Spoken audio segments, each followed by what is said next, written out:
Some major injury updates for the Tigers that does change the calculus a bit for Kentucky, plus a loss on the field against LSU. Could be a win off the field for Missouri, so let's talk about that and more right now on Locked On Mizzou. You are Locked On Mizzou, your daily podcast on the Missouri Tigers, part of the Locked On Podcast Network, your team every day.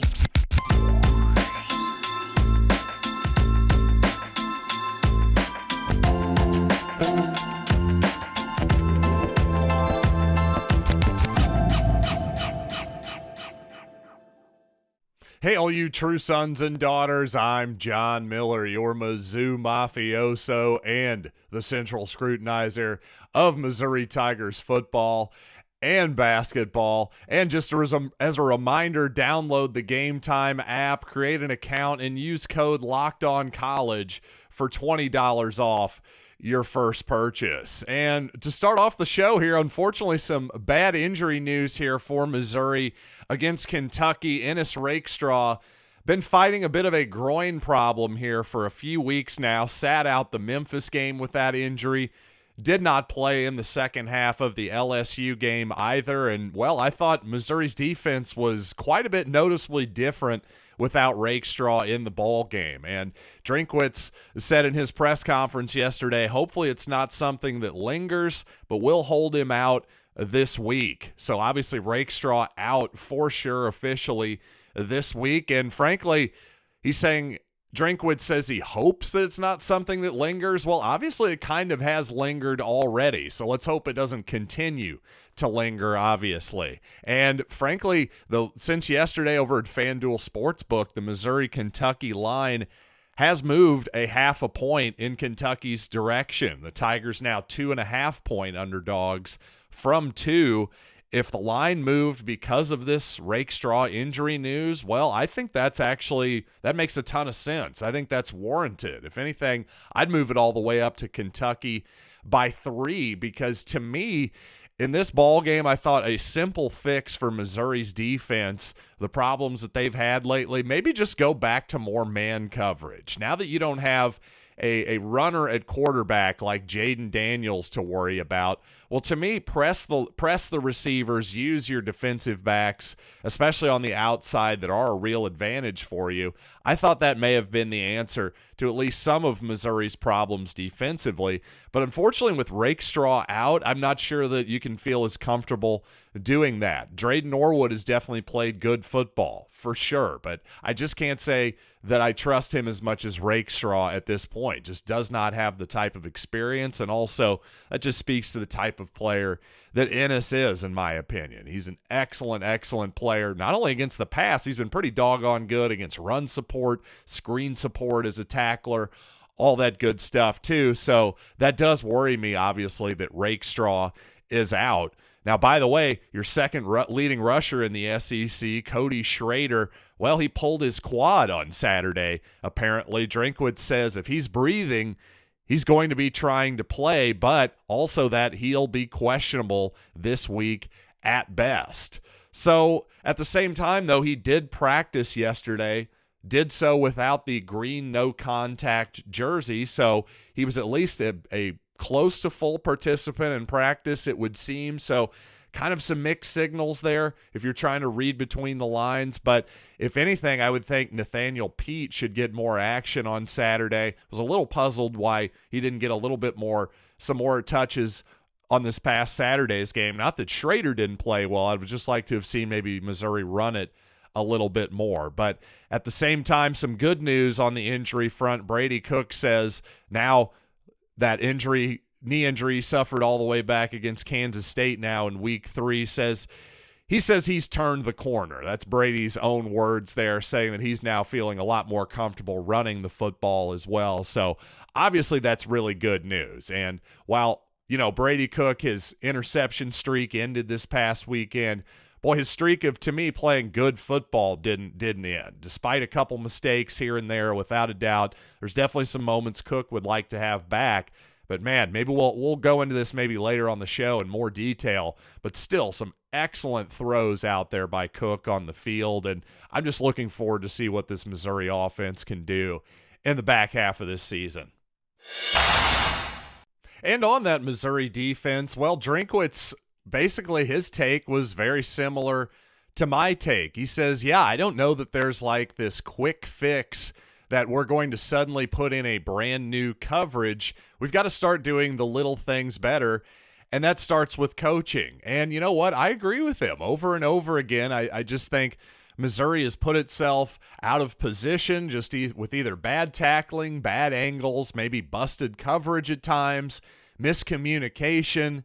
Like Clayton Baker said, who's been a guest on this program recently, well, he talks about your eyes. The former Missouri quarterback says your eyes will either take you to the play or it'll take you out of the play for all intents and purposes. And I think that's right. And I just think too often Missouri's eyes have been taking it out of the play. And you know what? You even saw on that wide open touchdown pass late in the game to Malik Neighbors. Well, you saw Chris Abrams-Drain, who's obviously as good of a corner as there is in the conference. You know, I just think he's more comfortable at this point in his career in man coverage, just getting one guy and blanketing all over him. Well, in zone coverage late in the game here, it sure looked like Chris Abrams-Drain vacated where he was supposed to be, took the inside guy and forgot that, oh, wait, in a zone, when somebody comes in, there's probably somebody going out, and that guy going out was Malik Neighbors. There was nobody there. You cannot leave LSU's best weapon at receiver that wide open. No question about that. But I totally agree with what Drinkwitz is saying here, basically. He says, quote, there's not some magic coverage or any scheme. It's more how we do our jobs. I totally agree with that, just watching the Missouri defense on film too often against LSU. Again, bad angles. We're in a position to make a play, or the defensive line maybe gets out of its gap. Just play a little bit more sound football instead of playing hero football from the Missouri defense. And obviously, while Missouri took the loss this past Saturday against LSU on the field, I really think that this, in the long run, will be a victory for this program. Williams Nwaneri, Jeremiah McClellan, and Ryan Wingo were on hand, and I just don't see how any of those guys could see that this is anything but a program on the rise at the moment. So let's talk about that. And you know what? Let's keep the optimism going. Let's break down some really excellent throws by Brady Cook in this past Saturday's game as well. But you know what? First, I want to tell you about our newest sponsor, Prize Picks, the largest independently owned daily fantasy sports platform in North America. And you know what? From my experience, if you're new to daily fantasy sports, there's almost too many options out there. Which contest am I supposed to get in? Even if I've narrowed it down to a sport, well, there's head-to-heads. There's bajillions of this, there's bajillions of that, different slates depending on afternoon, late, yada, yada, yada. Hey, let's simplify this. Well, Prize Picks has done just that. All you do is, if you think you have an edge on a particular player, well, all you do is, for instance, Patrick Mahomes, is he going to throw for more or less than 2.5 touchdowns, for example? How simple is that, right? You've got an opinion. Well, share your opinion. Put it where your mouth is over at Prize Picks. And here's the most beautiful thing about it. With the Prize Picks reboot policy, your entries stay in play even if one of your players exits for an injury. For NFL games and college football top 25 matchups, if you have a player who exits the game in the first half and does not return in the second half, that player is rebooted. Prize Picks is the only daily fantasy sports platform with injury insurance. So go to prizepicks.com/lockedoncollege and use code LOCKEDONCollege for a first deposit match up to $100. That's prizepicks.com/lockedoncollege and use code LOCKEDONCollege for a first deposit match up to $100. That's Prize Picks, daily fantasy sports made easy. And by GameTime. And if you're looking to not have a frustrating ticket buying experience, well, You know what? You got to go with Game Time, because if it's really a last-minute deal you're looking for, I promise you're not going to do better than Game Time. I love their app. It's so easy to use. Just search for what you're looking for, pulls up the event, gives you a perfect image, a preview, a visual preview of exactly what you expect when you get to the stadium. You know what? If you're looking for a last-minute deal to Lexington, Kentucky, you want to see the Tigers, maybe take a little road trip, well, honestly, we must be Kentucky's Super Bowl. I don't know, $105 is the cheapest ticket over at Game Time. Well, you know what? Give it a couple days. I'm sure prices will come down. You know what? Regardless, you got to get your tickets at Game Time. Take the guesswork out of buying tickets with Game Time. Download the Game Time app, create an account, and use code LOCKEDONCOLLEGE for $20 off your first purchase. Terms apply. Again, create an account and redeem code LOCKEDONCOLLEGE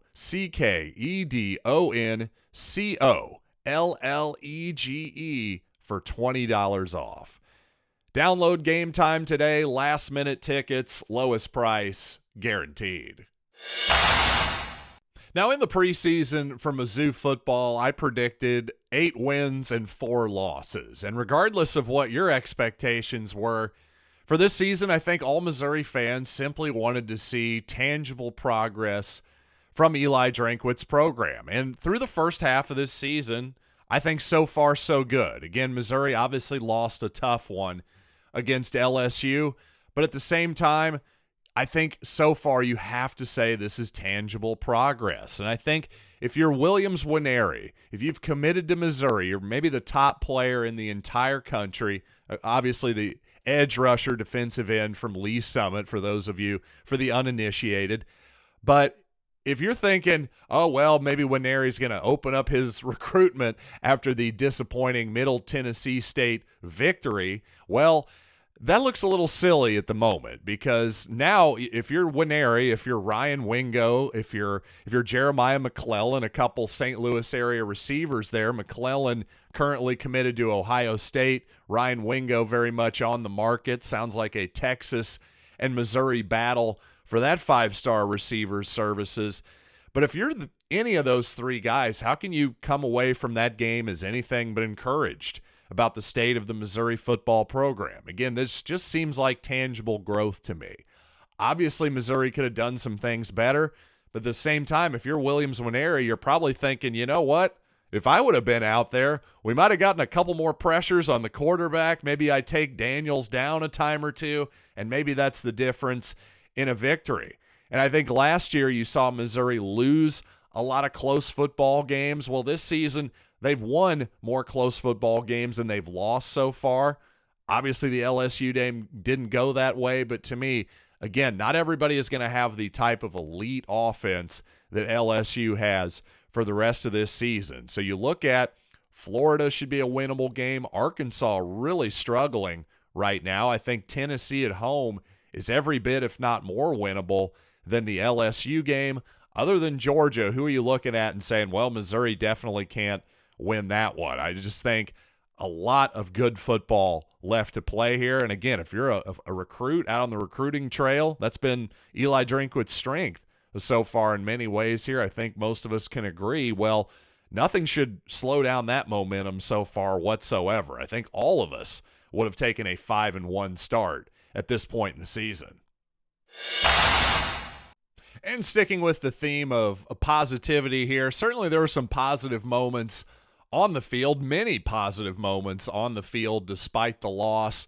And just to sort of prove my point that I made on yesterday's program, well, actually Monday's show, and by the way, apologies for missing Tuesday's program. I'll just make it up by doing a Friday program, which I haven't been doing lately, doing Saturday instead. So, you're still going to get your 5 a week is the long story short there, just shifting around the schedule just a little bit. But regardless, Brady Cook, you know what? I made the point that I thought some fans seem to think that Missouri was too conservative in the second half offensively after getting a lead. I definitely can't say that in terms of play calling whatsoever. I thought maybe there was a couple moments, especially against a blitz, where Brady Cook was maybe a little bit gun shy to throw the ball, but at the same time, then I would see him make throws like this in the second half. It's 27-25 LSU now, but it's now 3rd and 12 for Missouri here. Cook, ball's on the 20-yard line. You've got a likely Harrison Mevis field goal here. So what you don't want to do is take a big sack or turn the ball over. But you know what? Brady Cook, not content with 3 points here. And in fact, as you roll this play forward here, watch Theo Weiss on your extreme right of the screen here. You'll notice the LSU guy is the flat defender, 24. His eyes are drawn to Luther Burton, who's running a quick out in the flat. Well, Brady Cook sees this rather quickly. That's what's impressive about this, and throws a ball into a pretty tiny window here as the LSU safety comes up over the top. The point is, you cannot say this is an aggressive throw by Brady Cook here, and one that needed to happen on a 3rd and 12 if you're going to try to pick up yardage here. And obviously in the red zone, that makes the window even tighter on this throw. That's an impressive, quick decision, an aggressive decision by Cook, and a heck of an accurate throw here too by Cook. Again, there was one time, I think, in the second half here. First half, Cook missed one play-action fake, deep ball over the top that was open to Theo Weiss. Well, I thought there was one time in the second half there was one deep ball that he passed up maybe. But other than that, again, watch this play. I just don't see how you can say that this throw lacks aggression here by Brady Cook. Again, all we have to do is just hang on to the football, and we've probably got 3 points in a lead. Well, Brady Cook was not content with that and ends up, after this play, with a Missouri touchdown. And coming up, another example of a play that in the stadium, most fans probably didn't love the play call because of the result, but my goodness, when you go back and actually look at how it was lined up, well, the thing definitely should have worked. So that's what I mean by trust the process over the results. Judge the process and not necessarily the results. And also, stadium Wi-Fi, what do you guys think? I know it was tough to communicate in Faurot Field this past Saturday, so let's address that particular topic as well. Maybe another thing for Desiree Reed-Francois to look at in terms of the fan experience. But first, I want to talk about Jase Medical, because truly everyone should be empowered to care for themselves and their loved ones during the unexpected. That's why Jase Medical offers the Jase Case. The Jase Case provides 5 life-saving antibiotics for emergency use and gives you peace of mind so that you are not just hoping that you have access to medication in an emergency. Jase Medical makes sure you have the medication in hand. And Jase Medical is simple. They handle everything from the online evaluation to licensed pharmacy medication delivery and ongoing consultation and care. Don't get caught unprepared. And get $20 off these life-saving antibiotics today from Jase Medical by using my code LOCKEDON at checkout at jasemedical.com. That's JASE medical.com. Now, I previously showed that excellent Brady Cook to Theo Weiss pass that set Missouri up for a touchdown, trailing at that point 27-25. Well, just before that, we may not have needed that tough of a pass if this play had worked out as it was designed on the chalkboard. Some things just don't always work out, but this was an excellent designed play, and just for a couple reasons, it didn't work. So let's pull it up here, and you'll see Luther Burton in the slot here for Missouri. Just a little pitch to him to the left side here, and if you pause it right here, well, look at this. Now, does this look like a touchdown or what? Missouri has basically 4 blockers for 2 defenders here. Luther Burton basically just needs to cut it inside and take it to the house. Well, what happens here? That's basically what he does, but somebody decides, number 80 here decides, you know what? I may be holding number 2, so let's, Then Luther Burton slips and falls. Just not the greatest execution there. It was set up perfectly. I don't know. Hard to blame Kirby Moore and Eli Drinkwitz for this play call. You got 4-on-2. If your blockers can't win 4-on-2, I don't know, something's wrong there. Frankly, when I saw this play live, I just thought, oh no, Luther Burton went down with a non-contact injury. Fortunately, the turf monster just got him, and he's apparently fine. And finally, one more quick note before we get out of here. On the fan experience at the stadium, I've really praised what Desiree Reed-Francois and her staff has done for the most part. But, I did see some fans complaining about the cellular telephone situation, not being able to text, making it difficult to get phone calls, all that stuff. Not so much a complaint about, not being able to post their Instagram reel or their TikTok, for instance, necessarily. Though I'm sure plenty of people would like to be able to do that as well. So what's the solution here? Put in more towers, put in full stadium Wi-Fi, whatever it might be. And to me, I just think that's unnecessarily. I really do. I don't think Missouri should do that because, frankly, with the way technology is, as soon as you put in something like that, it will be out of date almost immediately, certainly within 4 or 5 years, something like that. To me, this is a problem that AT&T, for example, and Apple need to fix. Samsung, Verizon, T-Mobile, the carriers and the cell phones themselves. This seems like their problem, not really a Mizzou problem, because from the people that I listen to, people who have season tickets to the Kansas City Chiefs, for instance, well, it's kind of the same deal at Arrowhead Stadium.